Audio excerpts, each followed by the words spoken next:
So today we're going to be doing a tail braiding video. And to start with, you want a nice clean tail that's already picked out. And to pick out a tail, you pull each little hair out. You do not brush Frisian tails. So we just want to finger comb all of the tangles out.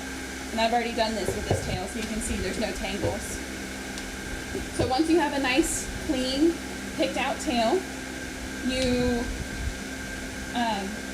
find the base of the tailbone, which is underneath all of the hair, and you'll feel it. There's a bony structure that ends about halfway down the tail, and mine's right here.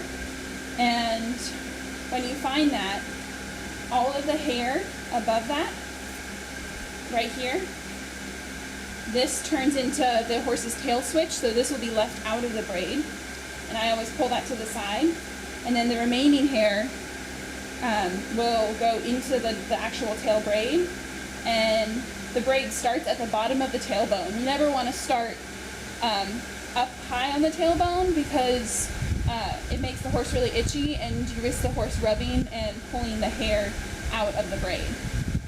And so to start, I separate it into 3 sections, 1, 2, 3, and then I just do a standard braid.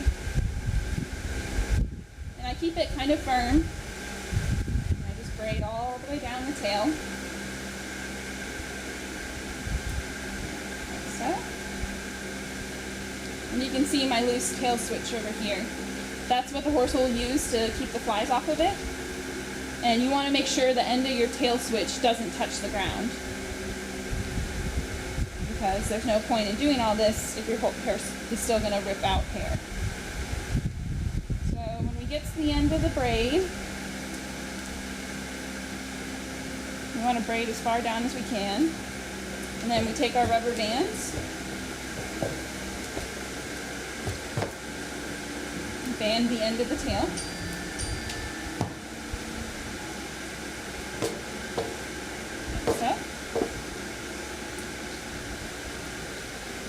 So now we have our braid, top to bottom.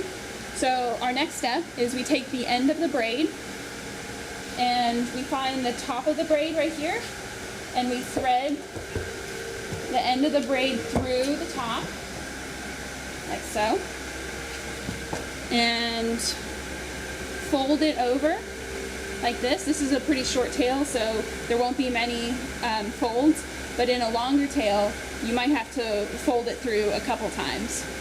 So you make a nice even package out of it, and then you take your shoestring and pretend this is a piece of cloth you're threading through. So you take the end of your shoestring, stick it through your braid, and then continue through each layer of braid, like so, until you're all the way through. So now you have a line of shoestring going straight through the braid, and then you tie it. You just do a simple tie on that side, and then I usually go around to the other side like that.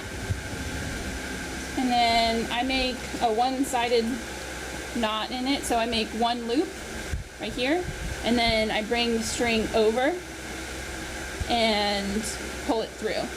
You can also do just a regular bow.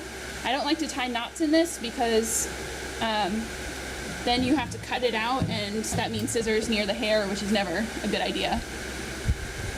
So now you have your tie, and final step, you take your netting, and this netting I've already prepared. You can see it has a knot tied in one side. What I do with this knot,